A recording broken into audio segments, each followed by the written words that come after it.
코로나19로 정말 힘들었던 올해, 백신 주사를 맞을 때 주사 맞고 나면 아프다던데 괜찮을까? 걱정하던 나에게 몸은 어떠세요? 라며 따뜻하게 위로해준 친구 같은 이가 있다. 정부가 얼마 전 국민지원금으로 25만 원을 준다고 했을 때도 내가 지급 대상이 맞다고, 언제부터 받을 수 있는지까지 알려준 고마운 존재. 메시지를 보낸 건 토끼처럼 생긴 얘인데 이름은 국비고 국민비서 타이틀을 달고 있다.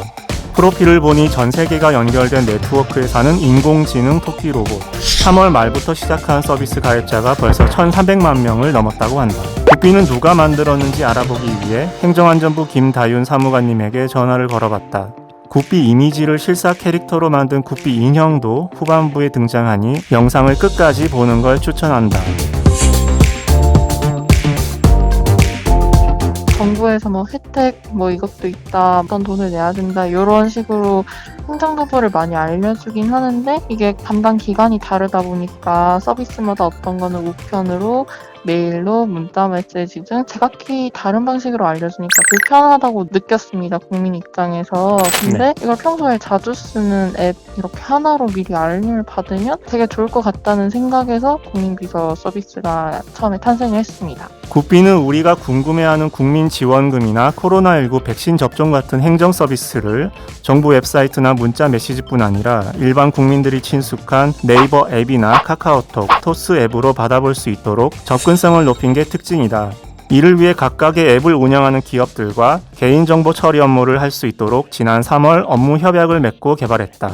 원래 행정안전부에서는 국비를 개발할 때 싱가포르의 24시간 가상 비서 서비스 에스크제이미를 벤치마킹했다. 에스크제이미는 30개 이상 정부기관 웹사이트에 챗봇 시스템을 갖춰서 간단한 질의응답을 할 수 있도록 설계돼 있다. 국비도 주민등록DB나 건강보험 정보 등 빅데이터를 활용해서 국민 개개인이 필요한 정보 알림 서비스, 챗봇 서비스를 하고 있다. 행정안전부는 인공지능 로봇을 구상하면서 토끼 이미지를 떠올렸다고 한다. 아무래도 토끼라고 하면 보통 빠르고 똑똑하다 이런 이미지가 있는데, 그런 이미지랑 국비는 국민이 호출하면 언제든지 다가가는 그런 똑똑한 모습이 있기 때문에 인공지능 비서의 모습을 이렇게 형상화한 형태라고 보시면 될 것 같습니다. 국비라는 이름을 정하기까지는 치열한 경쟁이 펼쳐졌다. 대국민 공모전을 통해 제출된 작품 중에서 전문가들이 선정한 최종 20개 후보작을 정해 온라인 대국민 투표를 거쳤다. 이 중 국민비서를 뜻하는 친절한 국비씨와 조선시대 신문고의 북소리에서 따온 둥둥이가 결승에 올랐는데 최종적으로는 국비를 친근하게 발음한 국비로 정해졌다. 이건 국비가 국민비서로서 무슨 일을 하는지 설명한 거고, 이건 지금까지 국민비서에 가입한 사람들 숫자를 보여주는 그래프다. 특히 국민지원금 사전 알림이 시작된 9월부터 가입자가 급격하게 늘어났다. 지금까지 국민비서 서비스에 가입한 사람은 총 1,369만 명.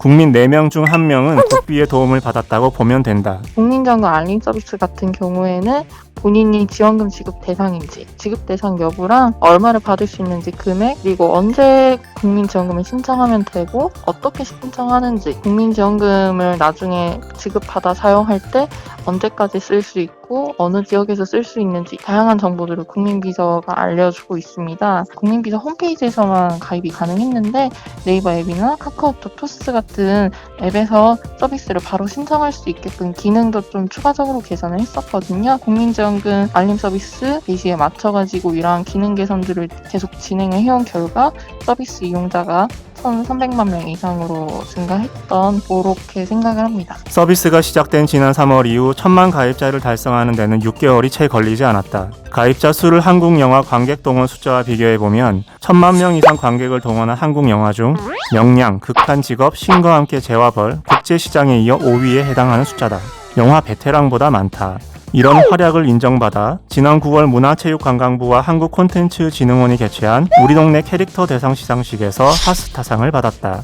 국비의 인기가 치솟자 행정안전부에서는 신입 1년차 직원 컨셉트로 실사 캐릭터도 제작했다. 네트워크 세계에서 뛰쳐나온 국비는 이렇게 생겼는데, 한껏 올라간 인지도를 기반으로 놀이공원에서 사람들과 함께 셀카를 찍기도 하고, 전해철 행정안전부 장관님과 1대1로 만나 가위바위보, 구슬치기를 하며 퀴즈 대결을 펼치는가 하면 민간 사업자에게 개인정보, 재산, 법 위반 사항, 심지어 건강 정보까지 전달되는 게 걱정이 됩니다. 국민 비서에 사용되는 개인정보 우려에 대한 질문을 하는 거침없는 행보를 보이기도 했다. 이런 성과를 바탕으로 구피는 앞으로 활동 폭을 더 늘려갈 계획이라고 한다. 우선은 저희가 내년 상반기까지 알림 서비스 같은 경우에는 휴먼 예금 알림, 국세고지 발송 알림 등 서비스 30종을 추가를 하고, 상담 서비스 같은 경우에는 주민등록 민원 같은 서비스 11종을 추가해서 서비스를 대폭 확대를 할 예정입니다. 구피의 활약이 그동안 딱딱하고 멀게만 느껴졌던 행정 서비스 이미지를 바꿨다는 평가도 나온다. 김다윤 사무관님에게 국민들이 보내온 구피 사용 후기를 소개해달라고 했는데 답변을 들으면서 뭔가 가슴 찡한 느낌이 들기도 했다. 예약을 미리 했는데 이게 제대로 예약이 됐는지 좀 알 수가 없었지만, 국민비서 같은 경우에는 예약 확인 알림도 보내줍니다. 그래서 국민비서 예약 확인 알림을 받고 좀 안심할 수 있었고, 또 나중에 한참 뒤에 접종을 하는데 접종 날짜를 잊을까봐 걱정을 했지만, 접종 전이랑 접종 당일에, 나중에 접종하고 난 뒤에는 이상 반응 대처 방안까지 이렇게 알려주어서 국가에서 챙겨주는 느낌을 받았다, 든든했다는 이런 의견이 있었습니다. 좀처럼 끝나지 않는 코로나19 위기. 이 위기를 버텨낼 힘은 국가에서 시행하는 행정 정보를 알기 쉽게 전달하는 것, 그리고 힘들어하는 국민들에게 건네는 작은 위로 한마디에서 시작할 수 있다. 국민들이 국민비서 구피로부터 따뜻한 위로를 받았다고 느끼는 건 바로 국가가 내 옆에서 나를 안전하게 보호해주고 있다는 걸 실감하기 때문이 아닐까.